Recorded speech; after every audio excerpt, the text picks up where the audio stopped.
Welcome, everybody. So some things to know, we are recording. Thanks to Ty Coleman from City Channel 4 for recording this, broadcasting it, and making it available later on. We are streaming live, as Scott said, on Facebook through the Johnson County Social Services page. Zoom functions real quick, just so you know. Whoops. Chat, you can certainly use the chat. Questions and answers, if you have a question, that's kind of the best place to put it in there. It's Q&A, and we can respond to those questions when we have an opportunity. Most of those will have William, handle live on the air here. A little bit about the Housing Action Team. This is the group that puts on the Aging in Place webinars. The goal of the Housing Action Team, make things affordable, accessible, and available housing in the area. Try and promote the idea of universal design, home safety, availability, and options. Some of the main members of the Housing Action Team is Johnson County Livable Community, Greater Iowa City Area Home Builders Association, and the Iowa City Area Association of Realtors. And a fun little picture of our group that's been modified since we can't do a new picture in the last couple of years. We just didn't take the advantage of doing this last year when we were together. Who knew that we'd have a pandemic in 2020? So we did some great adaptations. Scott there is our Housing Action Team chair. He's also on the webinar and will handle all of our Q&A stuff. He looks like the teacher in that one. Just a reminder, a final Aging in Place webinar will be next month, October 14th, 2020, Gadgets to Make Life Easier. Also, if you want to watch any of the past Aging in Place forums, there's several different places to probably find those. The easiest might be on our livablecommunity.org website. If you go into news, go into the video collection, they're all listed out right in there, so you can watch those. Without further ado, I'm going to turn it over to William because nobody cares to hear me talk any longer. So, William, let me know if you're having any problems with getting that started. If so. Can everybody see my screen? Yes. Hold on, let me start sharing this. Okay. So I'm going to be talking about asset protection for Iowa seniors today. That's through estate planning and VA pension Medicaid planning. Typically, I like to start off with giving a little bit of information about myself. So I was born and raised in Iowa in a little town called New Hampton in northeast Iowa, for those of you familiar with that part of the state. My dad was an accountant and an attorney growing up. My brother became an accountant and an attorney. So surprise, surprise, I went to UNI, got my accounting degree, and then went on to Drake Law School to become an attorney. I have been practicing with Pearson Bollman Law out of the Marion office for the last 3 years. And our major areas of practice are the ones listed on the slide here. So we do estate planning. We're writing wills, trusts, power of attorney documents, whatever anyone needs to have an estate plan for themselves.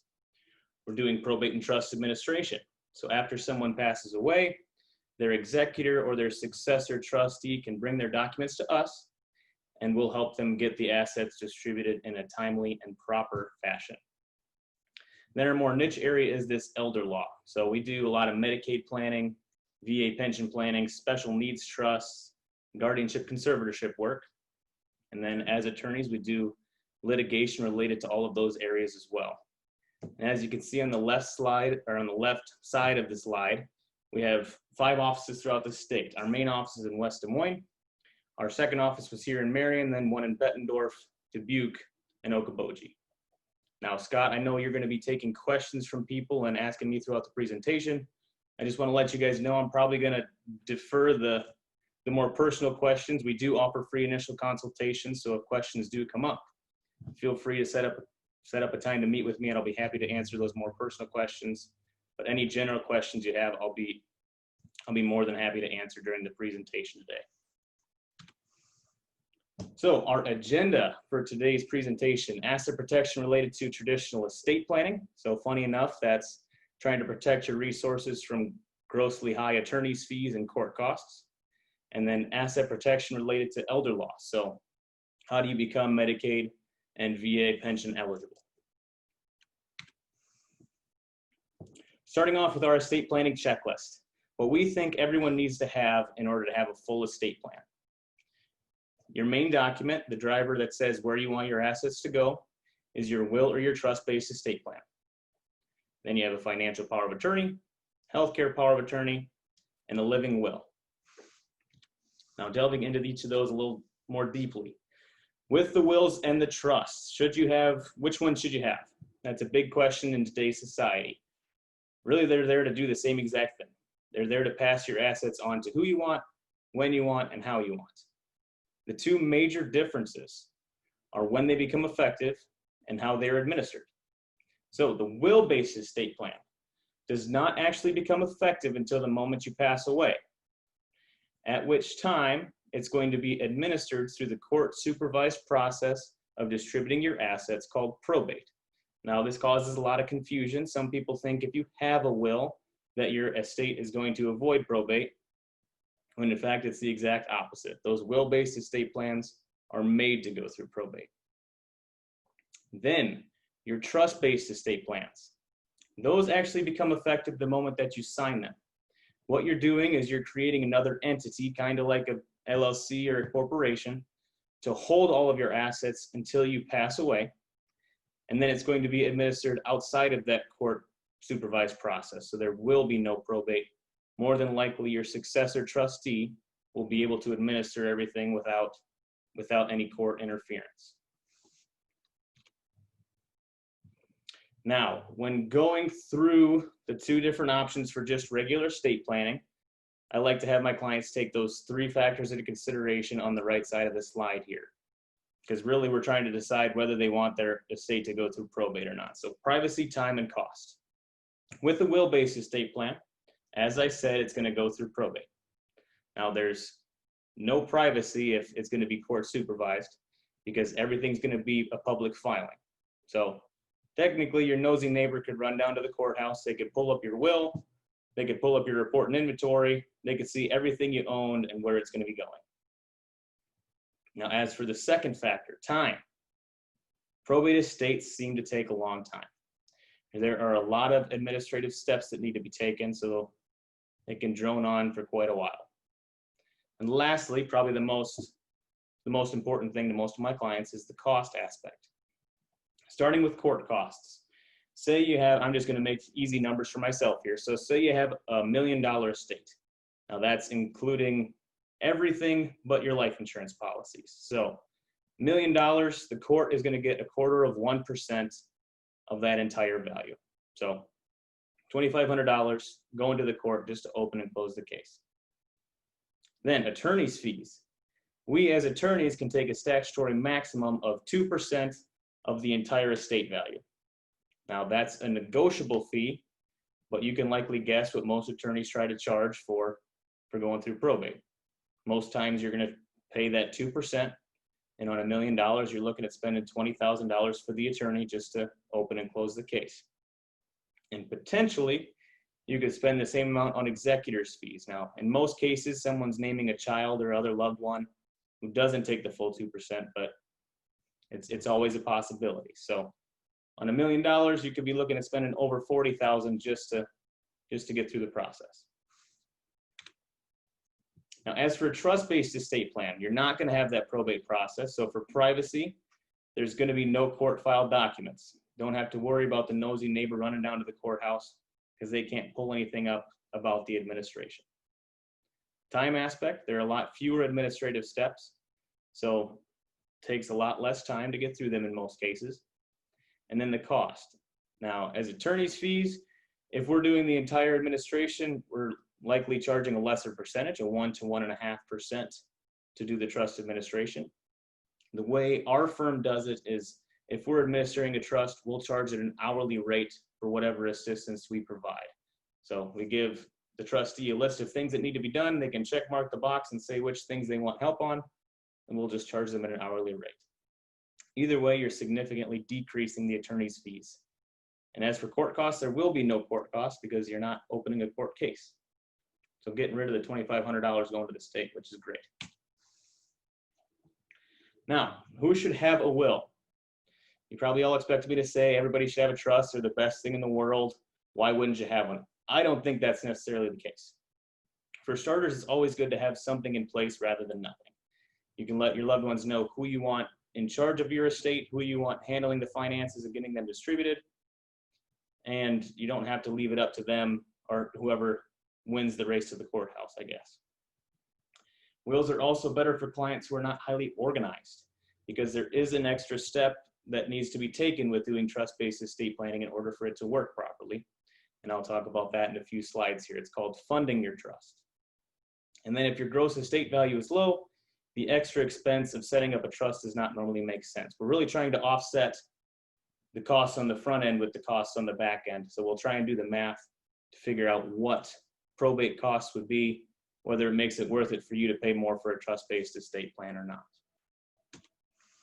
And then who should have a trust? People who are concerned with privacy. So a lot of times that's business owners, farmers. They don't want their competitors or whoever to know where their resources are going to. As I said, they're generally more expensive to set up than a will-based estate plan, so usually better suited for larger estate values. And then people who know where all of their resources are, so we can get that trust funding step taken care of. The next document you need in your estate planning portfolio is your financial power of attorney. So this is your substitute financial decision maker if you become incapacitated. Now, if you have one of these already, that's great. If it was done before 2014, there was a new Uniform Power of Attorney Act passed then. So maybe you'll want to have it get it looked at to make sure it's still doing what you want it to. A more major concern for myself and my colleagues is we have a lot of clients come in and say, it's okay, I have my son Jerry on my account. He'll take care of the bills if something happens to me. They don't think of the repercussions if something happens to Jerry. So what if Jerry gets divorced or he gets sued? If he's a joint owner on those accounts, those are technically his funds now too. He's an owner of those. So his ex-spouse could be coming after the money that was held in your account that you worked for.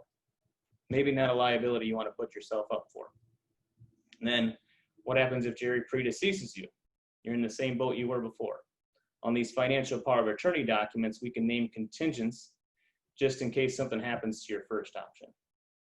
And then I had something come up recently with one of my clients where a daughter was named as a signer on a bank account so she could pay the bills for mom, but mom had just moved into a nursing facility. Started getting bills for $7,000 a month, ran out of cash, and no one had the ability to sell the home to keep paying for her care. So the alternative, if you don't have this financial power of attorney document, the way we had to try to sell the house was getting a conservatorship over the mom. So what we have to do is have a court deem her to be incapacitated, saying someone needs to make her financial decisions for her. Doing the conservatorship is a lot more lengthy process, a lot more costly than doing the financial powers of attorney up front. So in my mind, these power of attorney documents are almost more important than the will or the trust-based estate plan because they help you during your lifetimes. So the next document you need in your estate planning portfolio is a healthcare power of attorney. If you have one of these, please be sure your wishes are known. I have a lot of clients come in and say they have one, but it's sitting in their safe deposit box and they haven't told anyone about it. If that's the case and you wind up in a hospital in a coma or just after a car accident, whatever it is, no one's going to know what your wishes were. They're not going to get access to your safe deposit box and be able to start making decisions on your behalf. So make sure whoever you named as an agent has a copy, make sure your doctor has a copy so that if something happens to you in an emergency situation, the hospital can reach out to whoever your agent is. Also be sure it has the correct contact information on it so they can reach them by phone or whatever it is. And be sure it includes medical release language because HIPAA technically doesn't allow them to talk to the agent unless there's this medical release language. So I've had some children with issues with the hospital where they don't know what's actually going on with their parent and they're trying to make decisions for them. It's a lot more difficult to make decisions in the dark. So make sure it has that medical release language. And then lastly, if you want this document in your estate planning portfolio, it's a living will. This is the document that says if death is imminent, that you don't want life-sustaining procedures performed on you. It's just going to extend your life. It's not actually going to bring you back. If those are your wishes, also let those be known. Make sure your doctor or your hospital have a copy of it. That's an awfully tough decision for your kids to have to make if you already know what your wishes are. Now, other items to think about in your estate planning process is whether you have the correct beneficiary protection trust built in. Now, as a rule of practice, we always include the 3 listed here on this slide in all of our wills and all of our trust documents, just to make sure beneficiaries are protected no matter what the outcome. So we have underage trusts, incapacity trusts, and supplemental needs trusts. First of which is that underage trust. This is for a beneficiary who's under a certain age. Their resources can be held in trust for them until they reach whatever age you designate. Now, typically we define that age as 25 years old. It gives the beneficiary a little time to get through school or technical training or whatever they're doing, learn how to spend their money a little more wisely before they can blow it all. Now, you don't have to do 25 years old. I've had some clients spread it out where it's a third at 25, a third at 30, a third at 35. I've had some clients stretch it out till retirement age because they know their kids will blow it. So whatever you feel comfortable with, there's ways to work around it and make sure that all the money you worked for isn't getting spent the moment that you're gone. Now, keep in mind that if you don't do this, then what's the alternative is, if the beneficiary is under 18, whoever their guardian is will get a conservatorship over them to handle their finances until they reach 18. Then at 18, they can do with the money whatever they please. Now, this may not be for your kids. Maybe your kids are over 18 or over 25. But if something happens to one of them and their share is going to your grandchildren, it may come in handy then. That's why it's just a contingency plan that we build into our documents. Then we also have this incapacity trust. So this is somebody with a drug or alcohol abuse problem. We don't want them to get their inheritance and go spend it all on something harmful for themselves. So we can hold it in trust for them until they can prove to the executor or the trustee that they're able to handle their finances a little more securely. And then lastly is the supplemental needs trust. I've had some of these come in handy where one of the beneficiaries is on some sort of Medicaid or SSI program. On those programs, you have to maintain assets below a certain dollar amount. In a lot of cases, it's $2,000. So if that individual receives an inheritance, it will likely get them over that $2,000 mark, and they'll get kicked off of their benefits. And in a lot of cases, when that happens, the money that they receive is spent down on their care until they're back down to $2,000 and they become re-eligible for those benefits. So instead of that happening, what we can do is we can hold their share of that inheritance in a trust for them just to pay for the things the state isn't covering. So it can pay for travel to go see their family members. It can pay for them to be a part of Special Olympics. It can pay for things to make their life a little more well-rounded than it otherwise would have been. And it won't all go to the state or the nursing home or whatever it may be. It preserves the resources that you worked for so it can go on to the next generation if there's anything left when that person passes away. Then just a few other items to think about. So what's going to happen with your qualified money, your IRAs and 401ks? There was a new Secure Act passed earlier this year, and it makes it so those IRAs and 401ks can't be rolled over for the beneficiary's lifetime. They have to take it in a 10-year payout. So maybe something to talk to your financial advisors about to make sure your money is being split up the way it should be. Then business farm succession planning. If you have a business or a farm, typical scenario is mom and dad had 3 kids. 2 of the kids went off to Cedar Rapids to be a farmer or an accountant and an attorney. The other one stayed home to take over the farm after mom and dad were gone. Mom and dad are land rich and cash poor, and they're wondering how in the world they're going to make it equal between all 3 kids. Now, there's different plans we can put in place to make sure there's that equal split. There's life insurance, there's LLC planning. There's things we can do to make you feel comfortable that each child is receiving a fair share, if that's something you're facing. And then lastly, if you're worried about yourself passing away and your spouse remarrying and disinheriting the children, that's something better to address now rather than later if something were to happen to you. A story I like to tell is I had some clients here in Marion. It was an 86-year-old man and his 88-year-old wife, and she just knew that if she died first, he was going to run down the street and marry the widow next door and leave everything to her kids. So in that situation, what we typically do is set them up with separate estate plans to make sure she's comfortable with at least her half of the resources going to where she wants them to. So in summary, with this estate planning portion of the seminar, make sure you have the correct documents in place. Make sure you have a will or a trust-based estate plan. Make sure you have a financial and healthcare power of attorney, and make sure you have a living will if you so choose to have one. Maybe if you're thinking of redoing your estate plan, evaluate whether a will or a trust-based estate plan is best for you and your family, and be sure it has the proper beneficiary protection trust built into it. If there's underage people or there's disabled children, make sure their needs are going to be met after you're gone, because it's all well and good that you're leaving them something, but we don't want that inheritance to harm them. Now, here's that critical next step for trust-based estate planning that you need to meet in order for it to work properly: funding the trust. In order for the trust to work, all of the assets have to have a plan to make it either to the trust or directly to individuals. So, for instance, your home or your bank accounts, those would likely need to be retitled into the name of your trust. So with a home, you'd redeed it. With a bank account, you would simply transfer ownership to the trust.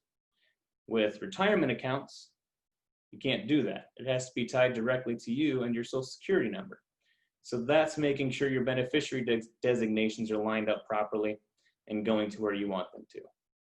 It's just an extra step that needs to be done in order for you to not have to go through that probate process.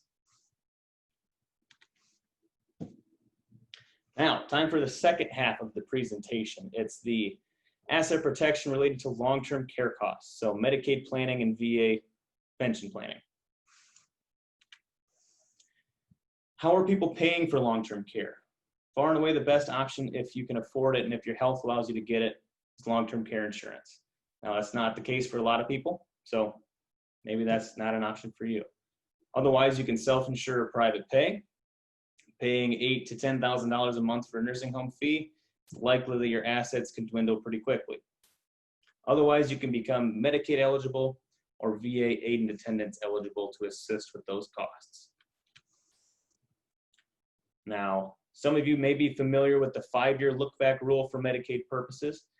If not, the rule is on every Medicaid application, the state of Iowa is going to ask the applicant, have there been any transfers for less than fair market value in the last 60 months? Really, have there been any gifts in the last 60 months?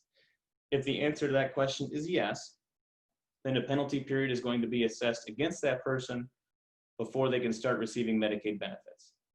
There are a few exceptions to this rule. So if there's a disabled child, you can make unlimited gifts to that disabled child, and it's not going to count as a gift or have any penalty.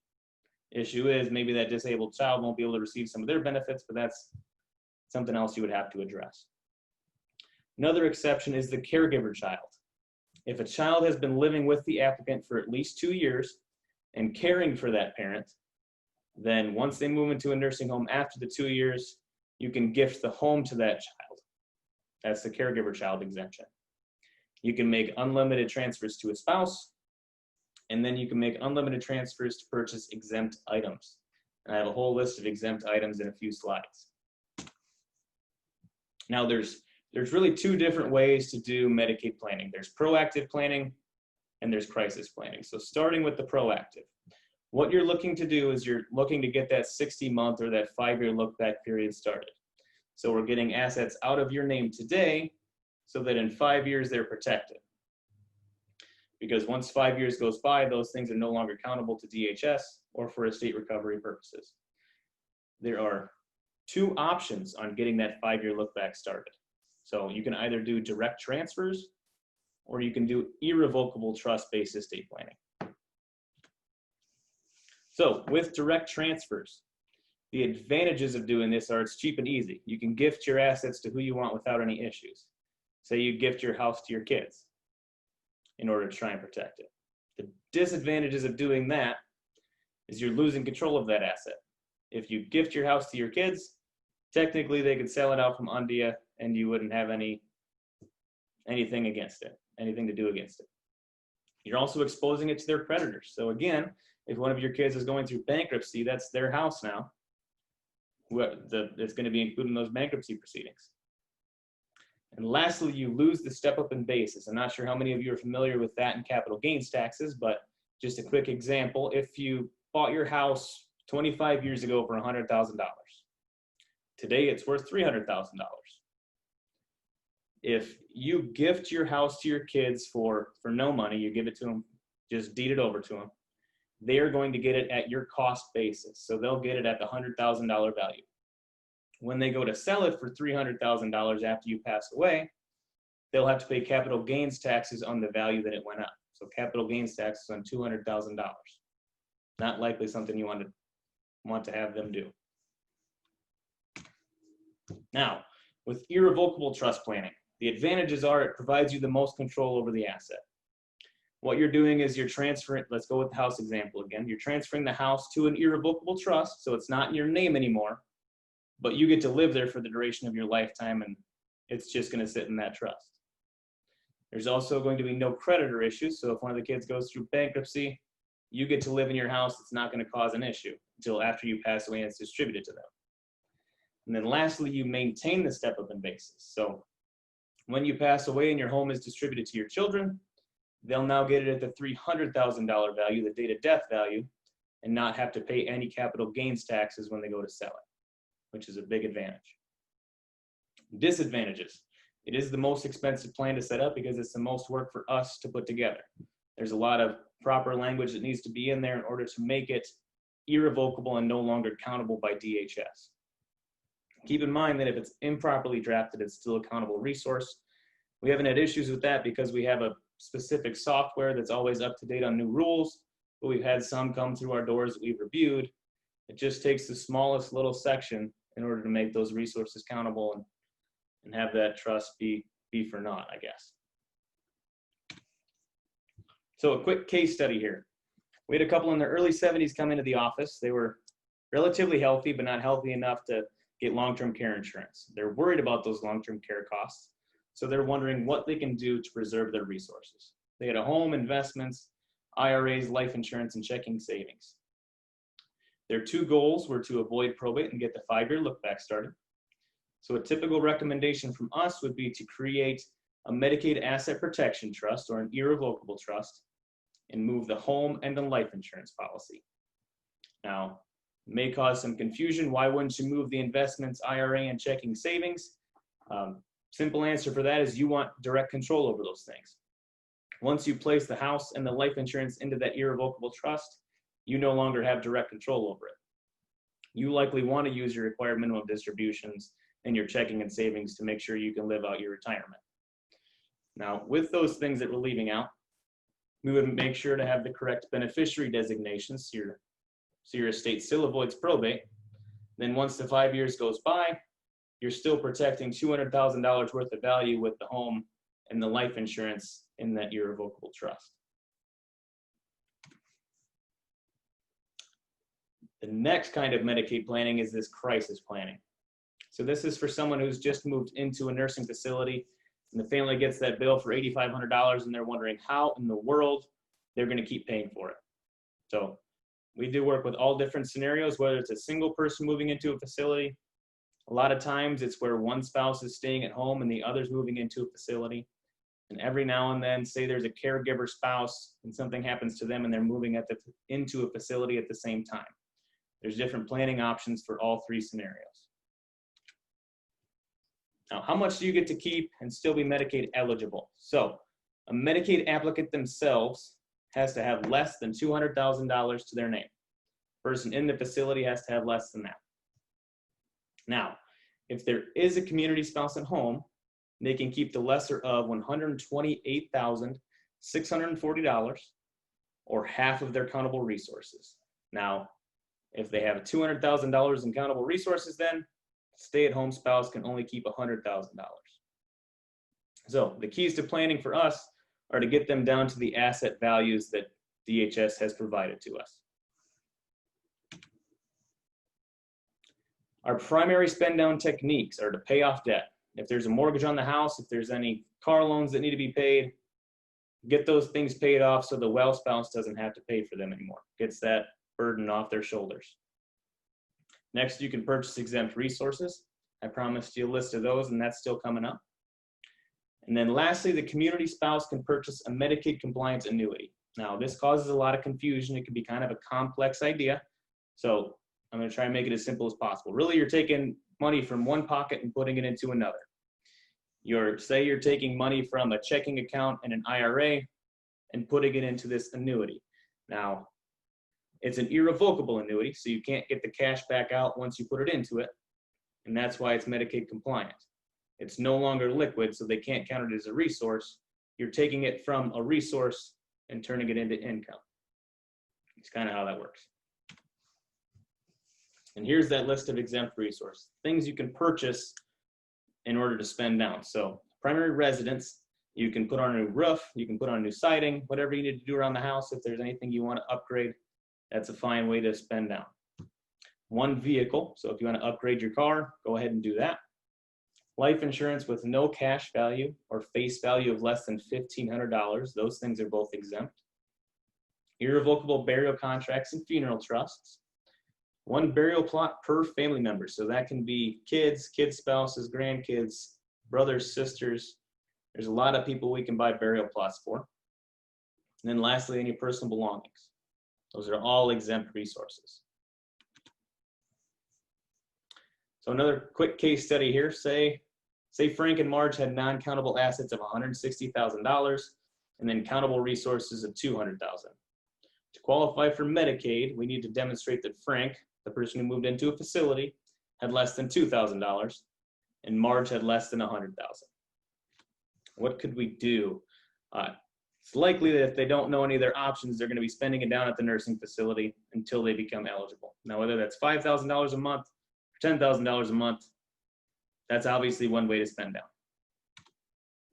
But maybe a typical recommendation from us would be to purchase both Frank and Marge a funeral trust, say $10,000 a piece, make sure those costs are being met once they pass away. And then take the remainder of it, put it into a Medicaid compliance annuity for Marge to pay her back over time so that she retains that $75,000 in benefit and Frank is still Medicaid eligible. Now that may be confusing too. You say, if she's receiving money, won't that put her over the limit? And yes, it does. But the thing you got to keep in mind is that once Frank is Medicaid eligible, we just have to maintain him below $2,000. Marge's resources never come back into play. So she can get that $75,000 back and live out her retirement and be able to live the way she wanted to. So you could potentially save a lot of money doing some planning like this. Lastly, we have this Veterans Affairs Non-Service Connected Improved Pension, or the aid and attendance benefit for short. As you can see on the slide here, this is extra income to the veteran or the veteran and the surviving spouse. It's just to help them with their medical costs. So a veteran by him or herself can bring in just over $1,900 extra a month. Veteran and a spouse around $2,300, and a surviving spouse by themselves around $1,200. More than likely not going to make a big dent in a $9,500 nursing home bill. This benefit's definitely better suited for assisted living or home health care cost needs. Eligibility requirements are you have to meet the required military service, you have to meet the medical need requirement, and pass both the income and the asset tests.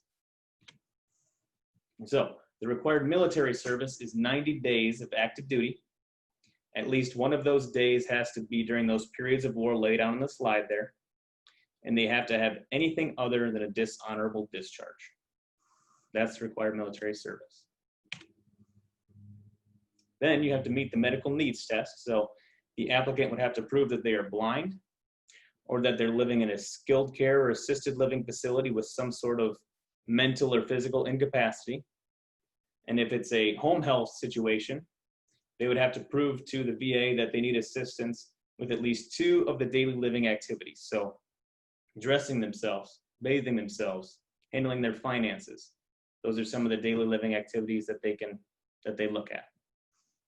The applicant would need assistance with at least 2 of those things.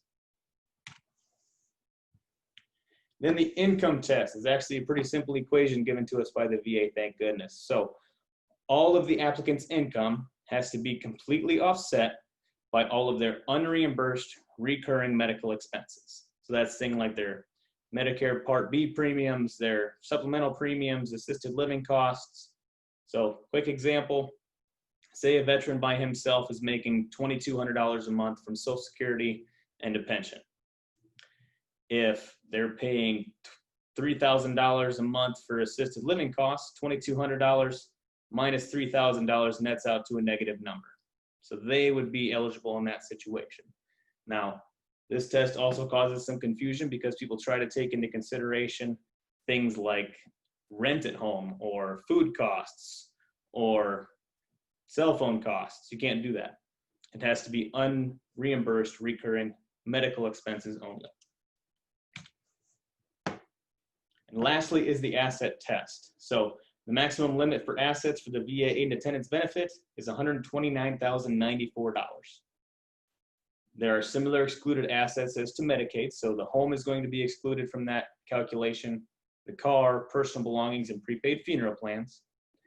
And then lastly, you have a 36-month look-back period, which is very similar to Medicaid's 60-month look-back period. And if you made any gifts in the last 3 years, a penalty period is going to be assessed against you before you can start receiving those VA benefits. So that's it for my presentation today. Scott, were there any questions you wanted me to answer? Yeah, we've got a question from Mark P. He says, if you have deeded the house over to your kids and want to use the asset to pay for a different house, who is needed to sign off on the papers to sell and then buy another house? The kids would have to sell it, and they would likely have to pay any capital gains taxes that were due on it, and then they would have to be the ones to purchase the new one.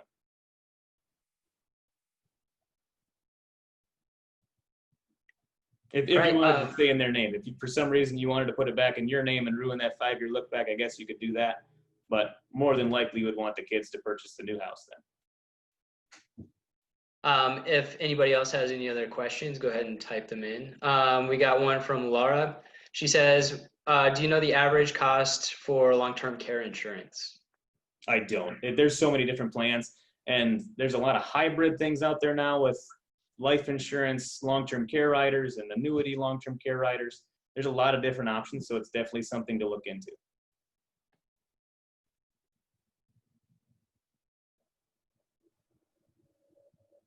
How might one encourage a parent who is reluctant to consider Medicaid assistance as welfare, even though the person is eligible? That's a great question. Yeah, that is a good question, isn't it? At some point, it's just going to become necessary because who's going to keep footing the bill if they're eligible? I mean, some people think that you're feeding off the state, but you got to take into consideration you paid into it for a long time too. So you should get some benefit from it if it's a resource that's available to you. You may not know this answer to this, and if you don't, perhaps you could offer a suggestion on some resources where we could get the answer. But do you know the cost of Medicaid compliant annuity? I could certainly get you the cost. It's going to depend on the amount of money, really. Over $75,000, I think it starts turning into a percentage-based fee, and then you got to pay the financial advisor his certain cut. We honestly use a guy out of Utah that does all of our Medicaid compliant annuities because it has to be done through a certain company, most of them. So if you want that information, feel free to email me or give me a call. All right, we've got a couple more minutes scheduled, so if anybody else has any other questions, feel free to type them in. As you guys are typing in questions, Jeff, can you give us a little preview of what we've got coming up next month for our Aging in Place forums and anything else that we've got on the agenda for Johnson County Livable Community?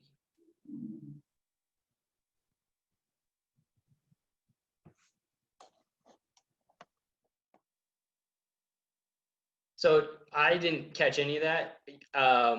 but I'm hoping that other people did. If you had problems hearing that, then type in something and then we'll make Jeff say it again. In the meantime, William, we've got another question for you. Bob would like you to comment on iPost, the dangers of power of attorney, specifically it not being a transfer on the daily living. I'm not very familiar with the iPost. That's really something that you just fill out at the doctor's office. I think it gets to be a little more intricate, a lot more options on you saying, here's what happens in this scenario, here's what happens in this scenario. So if that's something you want to do instead of the healthcare POA, by all means, feel free to do that. I think it does provide a lot of the same benefits where you're naming someone to make those decisions in those certain scenarios. Okay. W. Chan would like to know if you know the cost of setting up an estate plan as the percentage of an asset. So we don't do it based on percentage of assets. We do flat fee pricing. So, I mean, an estate plan, a will, or a trust could be anywhere from $600 to $5,500. It's going to depend on what kind of estate plan it is, whether it's going to be a joint or a separate trust. All those things will go into consideration. But you would know what you're paying up front when you sign an attorney-client agreement. It wouldn't be an hourly rate or a percentage-based thing. Okay. And Jeff, it sounds like nobody heard you, so we're going to ask can you hear me now? Yeah, you're good now. So we're going to ask you to go through all of that again. Of course. Well, first off, I was going to say there is a question in chat I see from David. But real quickly, what I said there, obviously you guys know that's the final Aging in Place webinar for 2020. It's clear right there. What you probably didn't hear me say was that was originally scheduled for August, 2 days after the derecho, and due to power loss and internet issues that many people were experiencing, we decided to reschedule that. So hence the October 14th date. We did have housing options when deciding to downsize scheduled for October 14th, and that won't happen this year. And then I kind of had a segue there where if people had questions on that topic, they certainly can reach out to me. That's my contact information. Just so everybody knows too, the county now has a brand new email addresses and brand new website. So address, at least, not a brand new website yet, but a brand new website address and brand new email addresses to have the .gov in there, which is now required. That started on Tuesday. If people email to old county email addresses, they'll just roll over. I believe if you try and go to the old website address, it will just tell you the correct URL to use now.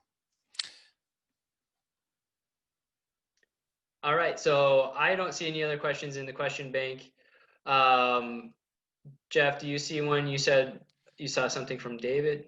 Well, yeah, I apologize if you have already identified this in the chat, but to qualify for Medicaid, the cash I have has to be less than $200,000 or $2,000, and I believe it's $2,000. But William, just wanted to check with you. You're right, Jeff. If you're the applicant, then you have to have less than $2,000 to apply for either the Elderly Waiver Medicaid program or the Nursing Home Medicaid program. Sure. And just out of curiosity, can you explain briefly, and I think you kind of touched on it a little bit, division of assets when somebody's looking at going on Medicaid? Yeah, of course. What they're going to do is they're going to look at all of both the applicant and the spouse's resources. They'll take a snapshot at the first of the month when they move into a facility, and then you have to spend down to those numbers I gave you before. So whether that's the 128,640 or half of the resources, they're going to be looking at it all together in one picture. So if the well spouse has $1 million, they're still going to have to spend down, even though they came into the hearing or not into the marriage with it.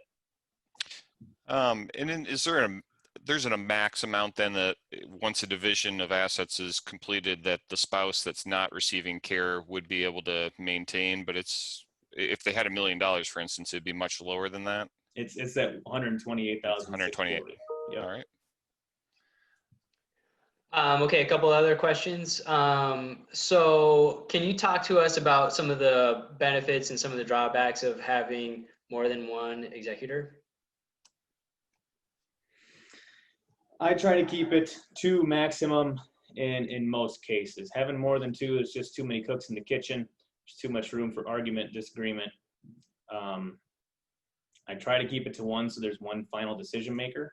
Now, if you don't feel comfortable doing that, you could always name more. I mean, that's going to be, the final decision is going to be yours, but it could potentially create headaches after you're gone.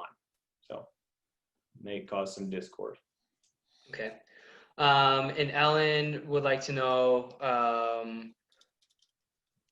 sorry, I'm having troubles reading this. And then they have 1 day within the month of balance of resource and account below 2,000. Sorry, I guess I don't understand that question. William, do you know what she's saying? Yeah, I think I understand what she's saying. Once you become Medicaid eligible, if you're in a nursing home facility, all of the income coming in each month has to go out. So if you're over $2,000 when your income comes in, that's fine. It's characterized as income for 1 month, but you're exactly right. You have to be below $2,000 again by the time the next month starts.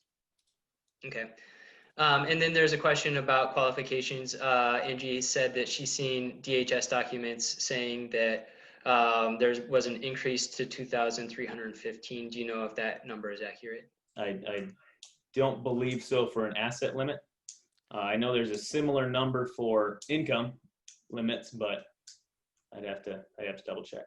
Yeah, I believe that's if somebody was applying for, say, a Medicaid waiver program, you can have a asset limit, or income can be a little bit higher than that asset limit of $2,000. And I think that number she mentioned, that 2,300, is right around that amount of what you can have as far as your income coming in. Yep. All right, it looks like we have covered all of the questions. We certainly covered a lot of territory today. So thank you, William. We really do appreciate your time. And I know that at least 1 or 2 people have expressed interest in receiving a copy of the slides. And so Jeff and me will make sure that you have access to those. So Great. Thanks for having me. Appreciate it. Yeah, like I said, we appreciate your time, and this is really good information. We've received several comments saying that they really appreciated what you presented today. So, so thank you very much, and everybody, we will be seeing you hopefully October 14th for our next seminar.